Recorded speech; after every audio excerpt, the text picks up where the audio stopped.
Have you ever heard of a bank robbery where the thieves left no trace? No forced entry, no alarms triggered, and no witnesses?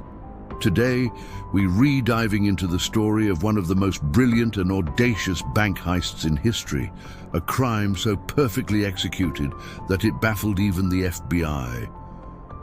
Our story begins on a seemingly ordinary Monday morning, April 13th, 1981, in the small town of Brenton, Illinois, near Chicago. A bank employee at the First National Bank went to open the vault just like any other day. He entered the combination, swung open the massive steel door, and peered inside. Everything looked completely normal. Rows of safe deposit boxes were neatly stacked, and nothing seemed out of place. It was business as usual.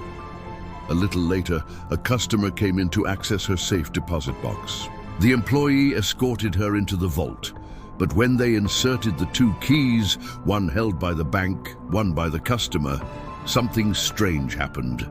The lock didn't turn. Instead, it simply fell inside the box, completely broken. Alarmed, they started checking the other boxes. One by one, they discovered the same thing. In total, 74 safe deposit boxes had been skillfully broken into, and their valuable contents were gone. The baffling part: there was absolutely no sign of a break-in. No holes in the walls, floor, or ceiling. The vault door itself was perfectly intact and had been locked all weekend.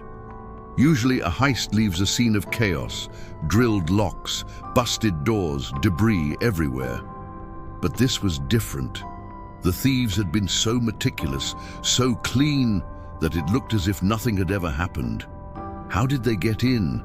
And more importantly, how did they get out? The local papers quickly dubbed it the perfect crime. To understand how this was even possible, you need to know a little about bank security back then. In the 1980s, this bank's vault was secured by a time lock. After closing at 5 p.m. on Friday, an employee would set the timer, and the vault couldn't be opened again until 9 a.m. on Monday.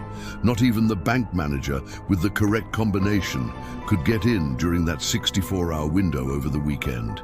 This was supposed to be the ultimate security feature. When the bank called the police, the FBI was brought in because the bank was federally insured. The investigators were stunned. They found a few strange items left behind, an old-fashioned wind-up alarm clock, some hammers and wrenches, but these offered no immediate clues.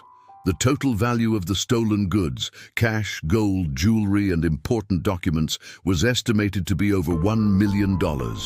In today's money, that's about $3.5 million. Yet the crime scene was pristine. It was a complete mystery. The investigators were dealing with a ghost. The mastermind behind this perfect crime was a man whose name was almost too fitting, William Smart. And believe me, he lived up to his name. Smart wasn't just a petty thief. He was a career criminal who specialized in bank heists, and this was his masterpiece. He wasn't interested in brute force. Instead, he relied on intelligence, observation, and exploiting the one vulnerability every system has: human nature. This is a technique we now call social engineering. Here's how he pulled it off.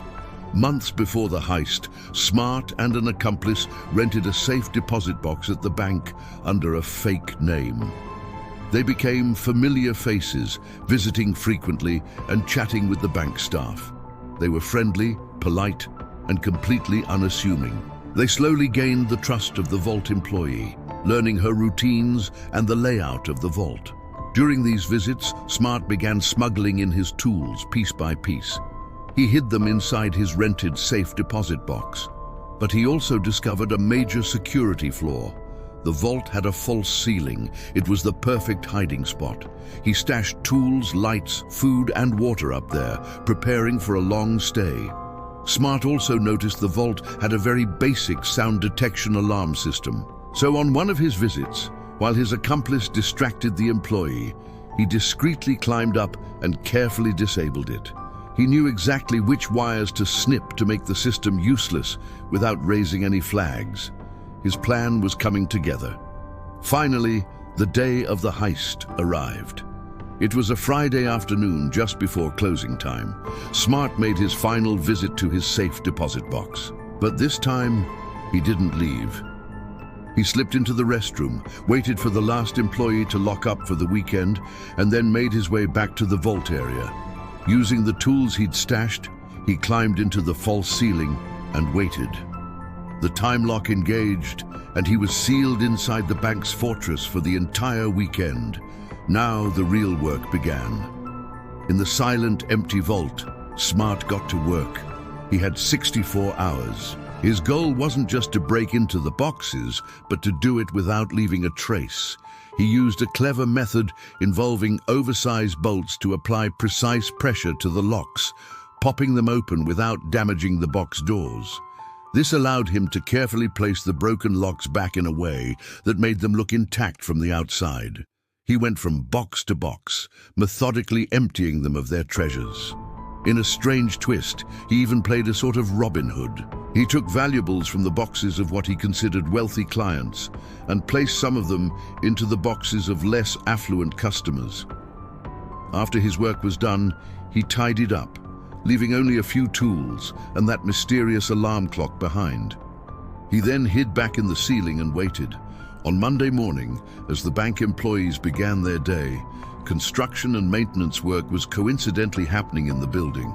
Smart, dressed in a maintenance worker's uniform, simply waited for the right moment, blended in with the other workers, and walked right out the front door with bags full of loot. No one even gave him a second glance. For a long time, the FBI was stumped. The alarm clock they found was a particular puzzle. They couldn't figure out its purpose. It was only later that they realized Smart had used it as a timer to help him disable the security system without causing a power surge that might have alerted someone. So, how was he finally caught? It wasn't forensic evidence from the scene that got him. Instead, investigators started looking at similar, less successful bank heists across the country. They found a pattern: a thief hiding in a ceiling, disabling alarms in a specific way, and using similar tools. This pattern led them directly to William Smart. He was eventually arrested, tried, and sentenced to 20 years in prison. However, in a deal, he agreed to return most of the stolen valuables. In exchange, his sentence was reduced to just 8 years. During his debriefings, Smart explained every detail of his brilliant plan to the FBI. His confession led to major security upgrades in banks all across the United States. Vaults were redesigned to eliminate false ceilings and any potential hiding spots. Alarm systems became far more sophisticated. In a way, William Smart, the master thief, ended up making banks safer for everyone. His heist remains one of the most intellectually stunning crimes ever committed, a true testament to meticulous planning and daring execution. What do you think? Was this the most perfect crime ever? Let me know in the comments below. Thanks for watching Shadow Quest. And if you enjoyed this story, don't forget to like this video and subscribe to the channel for more incredible tales from history. See you next time.